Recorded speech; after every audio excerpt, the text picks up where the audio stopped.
Dangerous thing జరిగిపోతున్నాయి. కాబట్టి ఇలాంటి సందర్భంలో నువ్వు నేను దేవుని బిడ్డగా, ఒక క్రైస్తవునిగా మన జీవితంలో ఒక కేర్లెస్ లేకుంటే ఒక జీవితంలో మన జీవితంలో ఒక సీరియస్నెస్ అనేది స్పిరిచువల్ లైఫ్ లో లేకపోతే నువ్వు లూజర్ అయిపోతావు, నువ్వు కోల్పోయిన బిడ్డగా అయిపోతావు. దానికి నాకు ఫరక్ పడదు.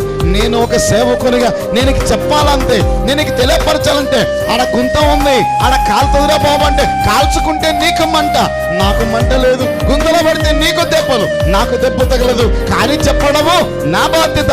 కాబట్టి ఈ దినాలలో క్రైస్తవ జీవితము క్రీస్తువులు నడుచుకునే దానికి ప్రయత్నం చేయి. హల్లెలూయా, హల్లెలూయా. ప్రియ సహోదరి, ఒక దేవుని బిడ్డగా ఉండడానికి నువ్వు ప్రయత్నం చేయి. ಒಬ್ಬ ದೇವರ ಮಕ್ಕಳಾಗಿರ್ಲಿಕ್ಕೆ ಪ್ರಯತ್ನ ಮಾಡು. ಸಫನ ಗ್ರಂಥం 2:1 మనం చూడగలము. ಸಫನ ಗ್ರಂಥ 2:1 ವಚನದಲ್ಲಿ ನೋಡ್ತೇವೆ. పొట్టు గాలికి ఎగిరిపోతున్నట్లుగా సమయం ఎగిరిపోతున్నదంట.